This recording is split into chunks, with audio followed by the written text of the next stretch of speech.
देखिए, जीतने का असली मज़ा तो तब है जब सब आपके हारने का इंतज़ार कर रहे हो। देखिए, आज है 25 नवंबर का दिन और आज की वीडियो में टोटल 10 मोस्ट इम्पोर्टेंट प्रश्नों पे हम चर्चा करेंगे जो कि आपकी सभी परीक्षाओं के लिए मोस्ट इम्पोर्टेंट है। तो बने रहिए शुरू से लास्ट वीडियो में और इस वीडियो की पीडीएफ को आप हमारे वीडियो के डिस्क्रिप्शन बॉक्स से साथ में टेलीग्राम चैनल से भी डाउनलोड कर सकते हैं। और जो लोग हैं वो चैनल को सब्सक्राइब करके बेल आइकन पे जरूर प्रेस कर देंगे ताकि आने वाले सभी वीडियो का नोटिफिकेशन आपको ऑटोमेटिक मिलता रहेगा। देखिए, आज का हमारा पहला प्रश्न है कि हाल ही में किस देश ने एयर इंडिया पर रिफंड में देरी के कारण 1.4 मिलियन डॉलर का जुर्माना लगाया। तो देखिए, अभी हाल ही में अमेरिका ने जो है एयर इंडिया पर रिफंड में देरी के कारण 1.4 मिलियन डॉलर का जो है जुर्माना लगाया है। रिफंड का मतलब हो गया, अगर आप एयर इंडिया में कोई टिकट बुक करते हैं यात्रा करने के लिए और आप किसी कारण से जो है अपनी सेवाएं उस दिन निरस्त कर देते हैं जिस दिन किसी यात्री की फ़्लाइट है, तो आपको रिफ़ंड करना होता है उस यात्री को उसके पैसे का। तो इसी में देरी के कारण जो है अमेरिका ने एयर इंडिया पर जुर्माना लगाया है। पूरी न्यूज़ क्या है इसको हम डिटेल में जानेंगे। देखिए, अमेरिकी परिवहन विभाग ने बताया है कि एयर इंडिया उन 6 एयरलाइनों में शामिल है जो कि रिफंड के रूप में कुल 60 करोड़ डॉलर से अधिक राशि देने पर सहमत हुई हैं। और देखिए, अमेरिका ने टाटा ग्रुप के स्वामित्व वाली जो एयर इंडिया कंपनी है, इसको पैसेंजर्स को रिफंड करने में अत्यधिक देरी करने के लिए पेनाल्टी के रूप में ये जो जुर्माना है 1.4 मिलियन अमेरिकी डॉलर का, इसको भुगतान करने का आदेश दिया है। अगला कि हाल ही में भारत, रूस, ईरान ने किस देश के सरजमी से आतंकवाद के खात्मे के लिए अभी हाल ही में मास्को प्रारूप के साथ त्रिपक्षीय बैठक आयोजित की। तो देखिए, अभी हाल ही में अफगानिस्तान में जो आतंकवाद है उसका निपटान करने के लिए और आतंकवाद के खात्मे के लिए जो है मास्को प्रारूप के साथ त्रिपक्षीय बैठक अभी हाल ही में आयोजित की गई थी भारत, रूस और ईरान के बीच में। देखिए, ये जो बैठक हुई थी भारत, रूस और ईरान के बीच में, इसमें कई अन्य देशों को भी आमंत्रित किया गया था। ये देश कौन से हैं इसको मैं आपको डिटेल में बताने जा रहा हूँ।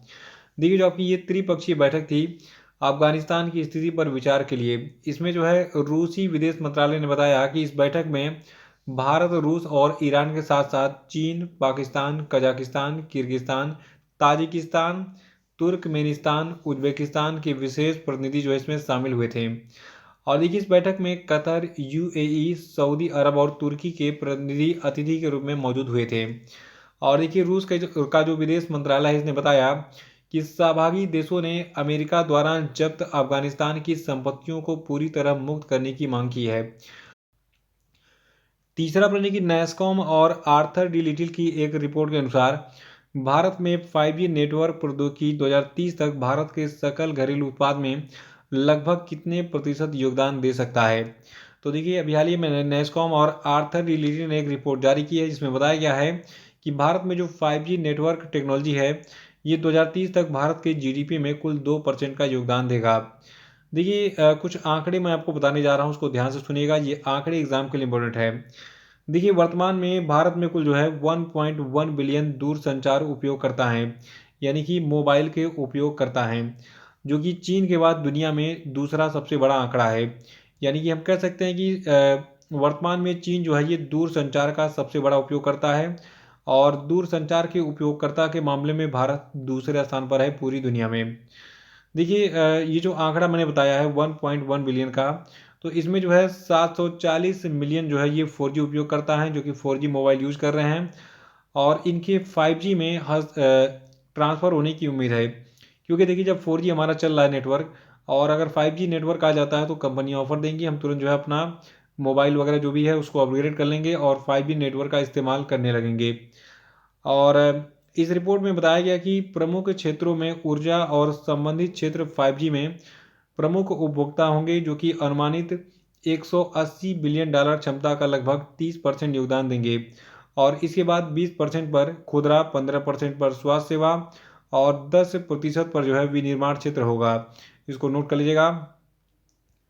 अगला है कि नाइट फ्रैंक की एक रिपोर्ट के अनुसार कौन से भारतीय शहर एशिया प्रशांत क्षेत्र में शीर्ष डेटा सेंटर बाजारों में से 3 के रूप में उभरे हैं। तो देखिए, जो हैदराबाद है, चेन्नई है और नई दिल्ली है, ये तीनों जो है एशिया प्रशांत क्षेत्र में शीर्ष डेटा सेंटर बाजार के रूप में जो है शीर्ष 3 के रूप में उभरे हैं, यानी कि टॉप 3 के रूप में उभरे हैं।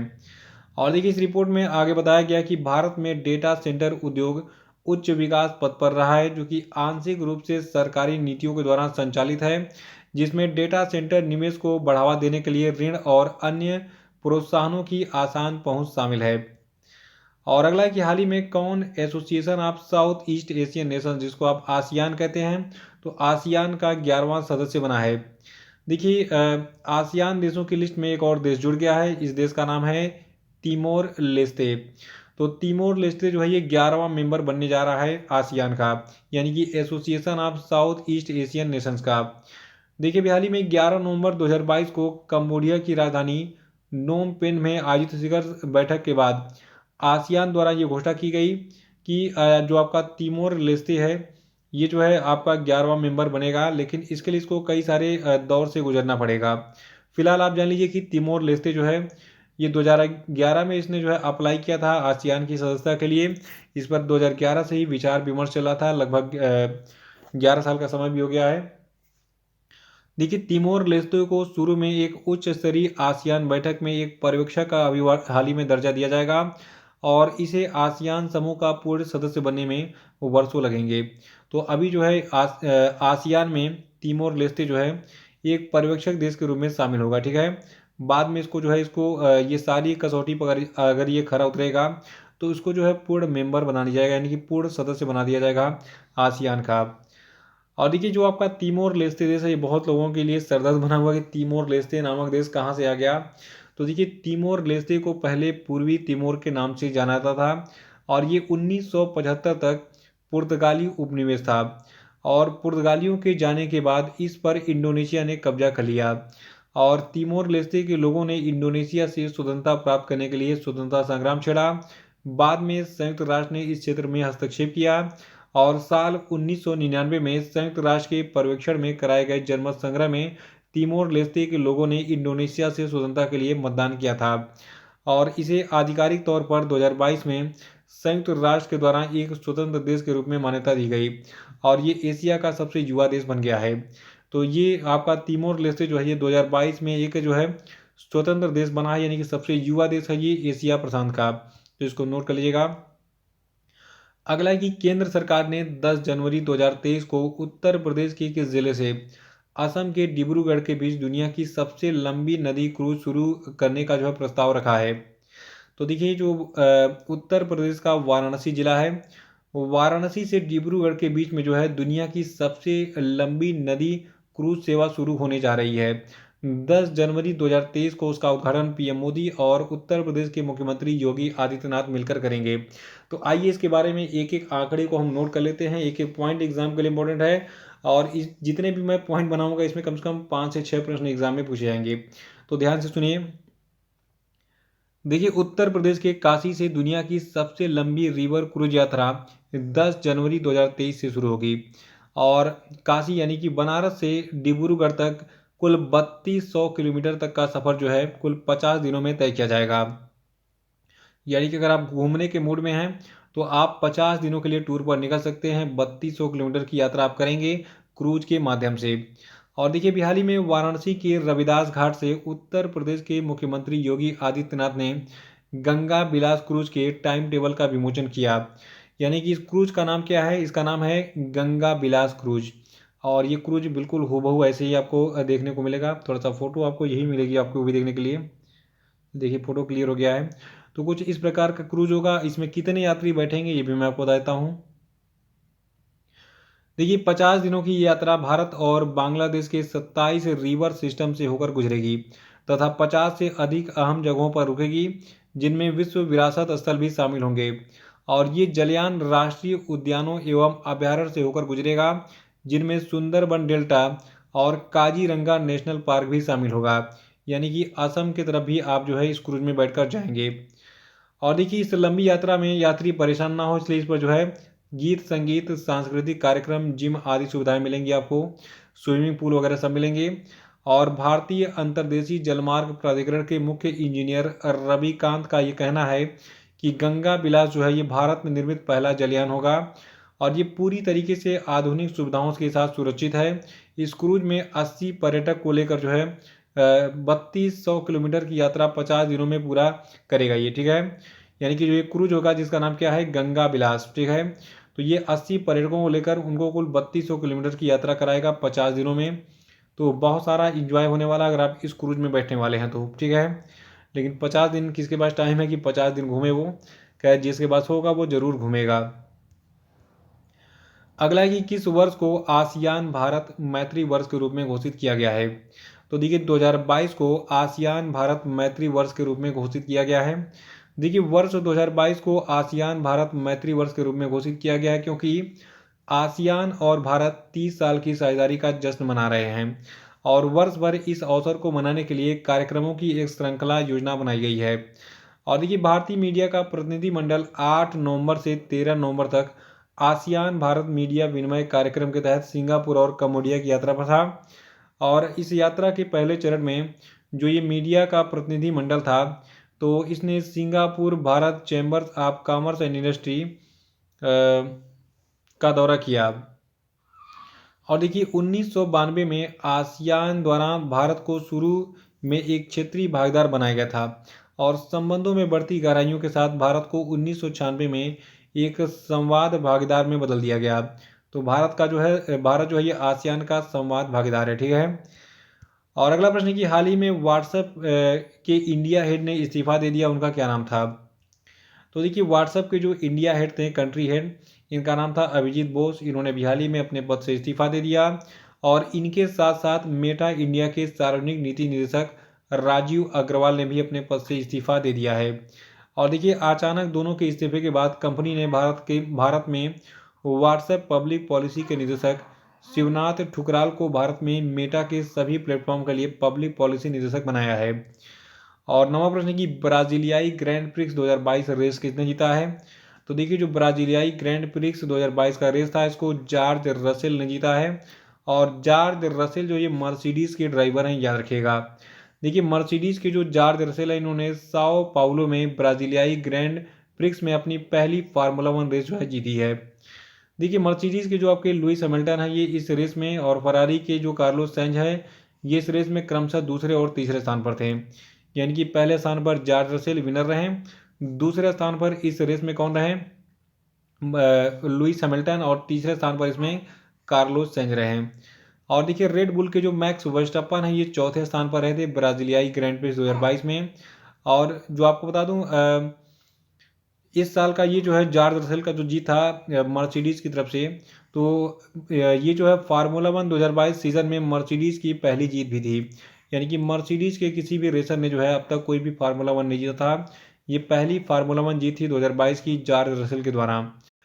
और देखिए आपको अब मैं जो है 2022 का पूरा रिवीजन कराने जा रहा हूँ, जितने भी फार्मूला 1 रेस हुए हैं उसको किसने किसने जीता है। देखिए जो आपके रेड बुल के ड्राइवर हैं मैक्स वर्स्टप्पन, इन्होंने लगातार जो है 3 रेस जीती थी। पहला था मैक्सिकन ग्रैंड प्रिक्स 2022, और दूसरा था यूएस ग्रैंड प्रिक्स 2022, और तीसरा था जापानी ग्रैंड प्रिक्स 2022। यानी कि मैक्सिकन, यूएस और जापानी ग्रैंड प्रिक्स जो है इन तीनों को मैक्स वर्स्टप्पन ने जीता था, रेड बुल के ड्राइवर हैं ये। और देखिए सिंगापुर ग्रैंड प्रिक्स 2022 रेस को सर्जियो पेरेज ने जीता था। और उसके बाद फिर कैनेडियन ग्रैंड प्रिक्स जो हुआ था उसको मैक्स वर्स्टप्पन ने जीता। अजरबैजान ग्रैंड प्रिक्स को भी मैक्स वर्स्टप्पन ने जीता। और मियामी और एमिलिया रोमाग्ना ग्रैंड प्रिक्स 2022 को भी मैक्स वर्स्टप्पन ने जीता। और सऊदी अरब ग्रैंड प्रिक्स को भी मैक्स वर्स्टप्पन ने जीता।